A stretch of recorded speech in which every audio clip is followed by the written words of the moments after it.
Peace FM 104.3. Good to meet you. That is a. Yes, indeed. And also what is Yana?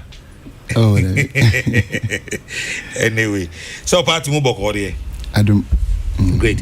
As I said, that person you may say Ghana is now back to the IMF. NDC. More candidates NPP for more better managers of the economy near the market can be near Kwakudri. A global crisis and now say a mismanagement and the Abidu baby yedri.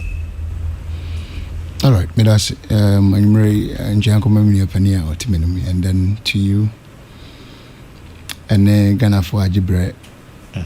It's a watch it in the I mean, one more show on other platforms. So.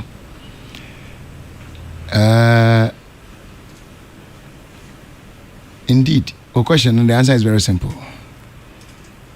Answer to that question is that we are here because of mismanagement of the economy. Okay.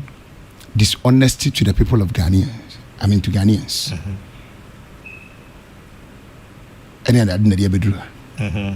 Say any nya we are honest.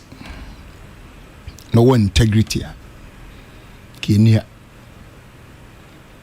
But unfortunately, yanya abaya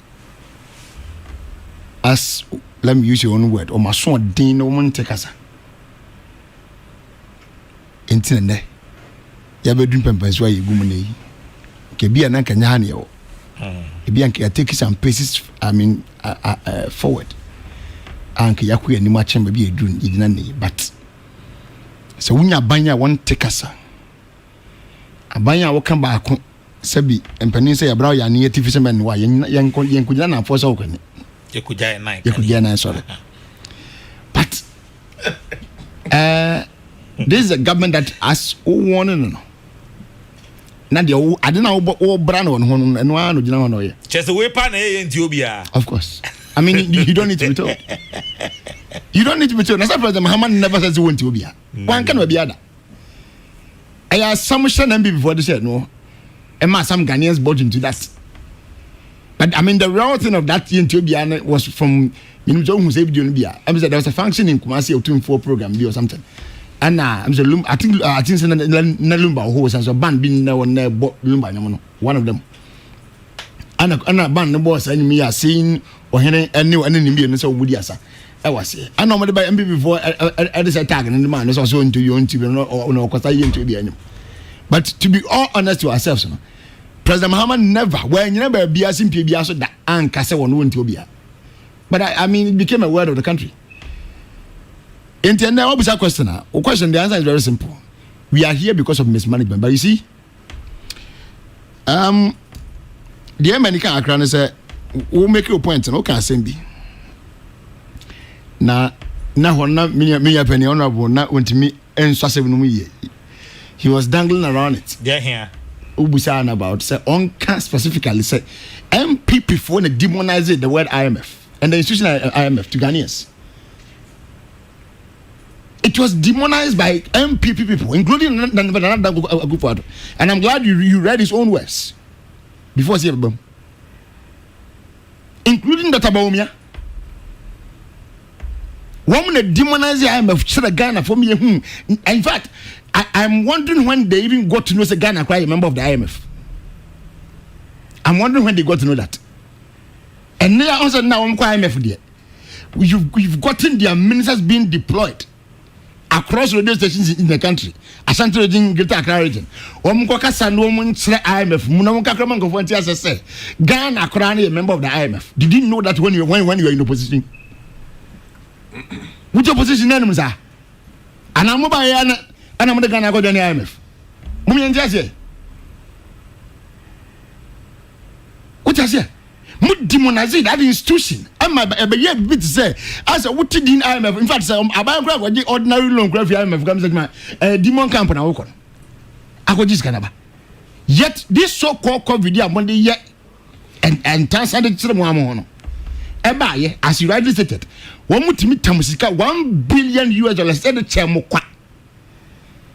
Yet the Magana to today.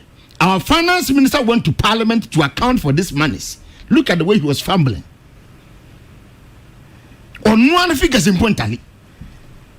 President even set up nation address or more different figures. Finance Minister also more different figures. Who is in charge? Who is in charge among these two? One day yet, or my penny didn't correct, and our finance minister didn't correct. Which of them? Or you are misreporting the reality, saying the city of our. But here we are.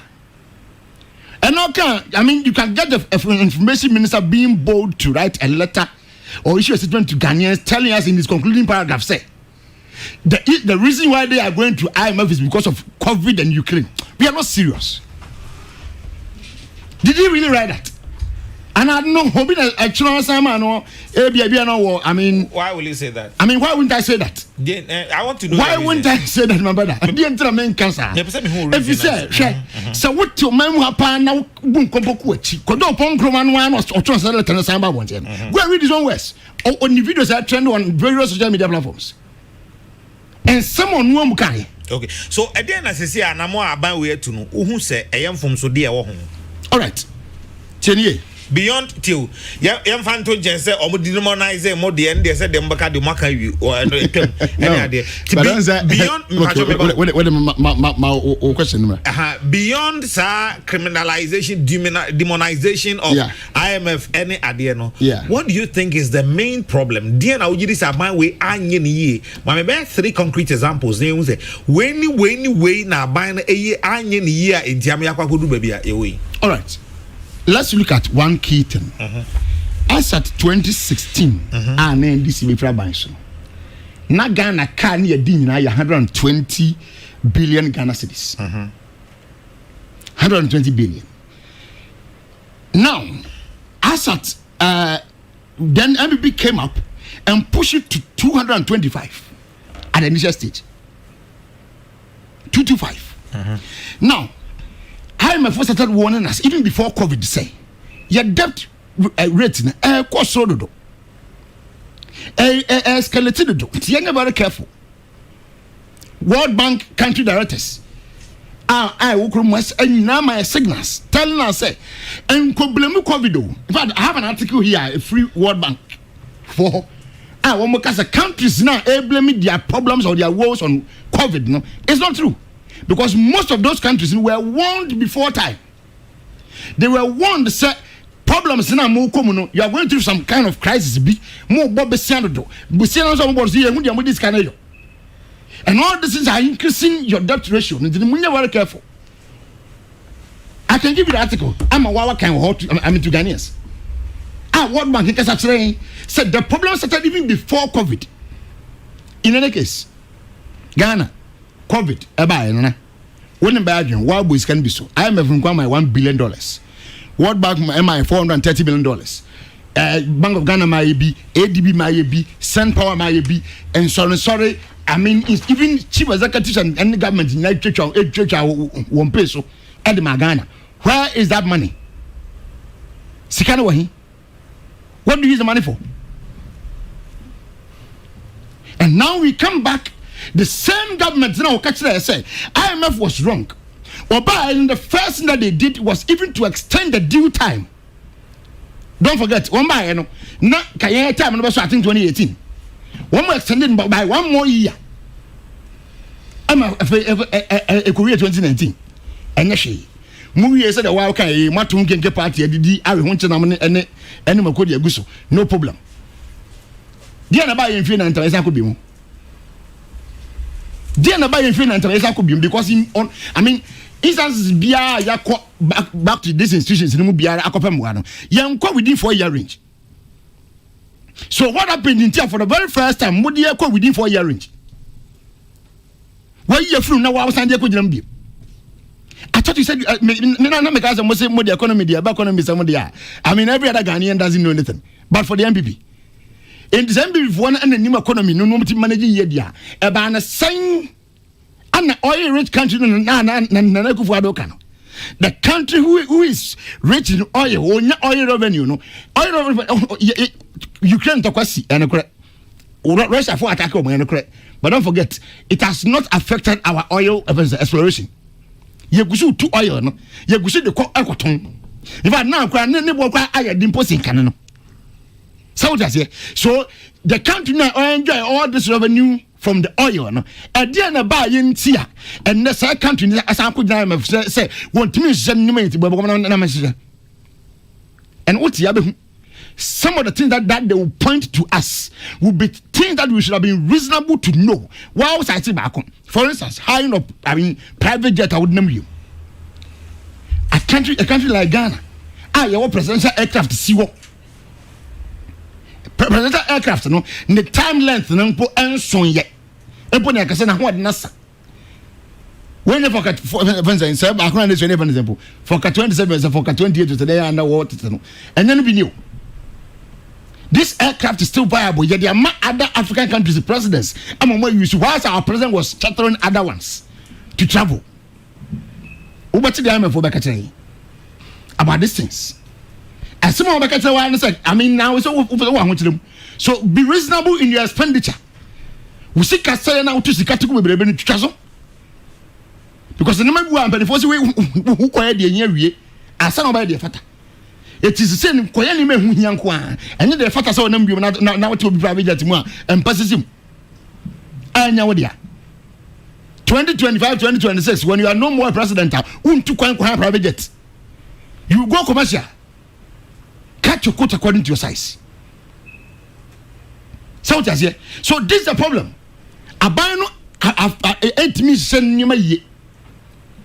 And for that reason, we hear some people now said, but these are the people who said to us, say, if your fundamentals are weak, your exchange rate will expose you. And that time on our case, our exchange rate was around 3.47 or something. Never knew from what if I say 4 running to the nearest decimal, then 4 cedis per dollar, and then $1 is saying, and now £1 is saying, now £1 a coin, £1 a coin. UK, I did 1 pound in zoo or chewing gum or something. And £1 and then a chroma 10 cedis and more. 10 cedis and more. Meanwhile, you and I know very well, so what the 10 cedis will be. Why can't you be committed to the other and up at the end, oh, chroma. What you did, but you can £1 touchy. You can buy food £1. And you never got it. No. And you're queen. Just 1 coin. This is a Ghana coin, 1 cedi. And then I'm saying, exchange rate in the air for you and say fundamentals. I am weak now. I am just asking questions to those who are saying it. Yeah, we saw them. Then answer. And then when I'm sure this was the same position. And another better I say, or mining your yamai. Yet it's a casual comedy. Thank you. Oh, video now I can see that. Thank you. I'm not catching a war. And as I catch a gun of phone, I said, oh, mine in your mind. And when I comes out in the video, I was Sasson of my message to be. So, mine in your mind. Now, by is your manner than your man. No, see it is casual by his Canada. Hannah Beriaco. And a commander in chief, what you want to me anti Baquin? I don't know how much the Canada. Then, as ye, we are asking them. And you are finding something to support your argument. Say COVID. Now, Maya, a quam when you hear any young Serania Benedium, Ghana come. Do you know what I built in America? Now, 2020 in Yanamo US. Check open zero crowd for phone Google as at now in America because of COVID. Check a number. Never number but to Ghana say you can't say 1 million a Ghana community saying including the same money by one.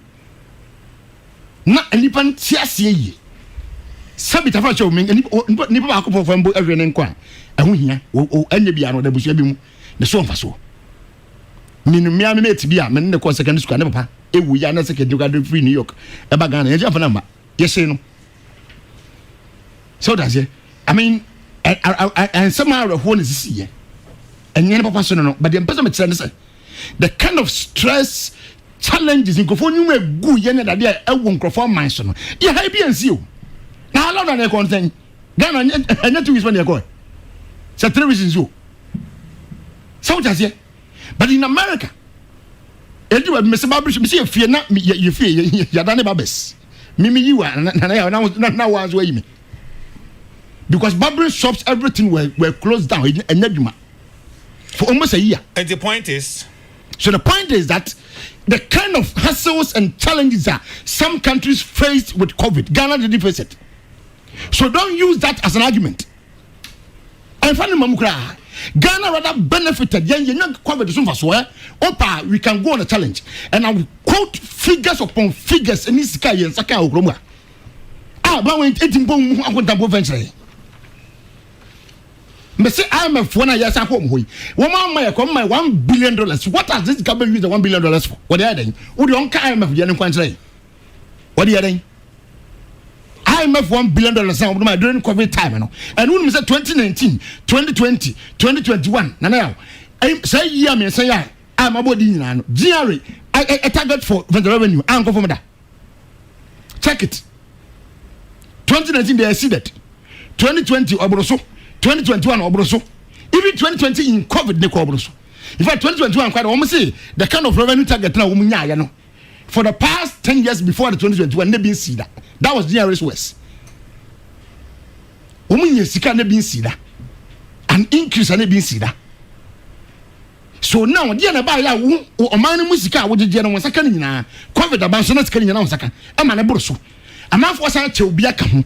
Waji wo di na di asaje nkrofo di na di asan di apiso. Wo wie ye no wo say still na sika ni na asam man na kwa ho nyanya mu tiri say no o kopa mu afro bi nchen. How reasonable can this be? In wrapping up, that's my point. Great. And Peace FM 104.3. Good to meet you.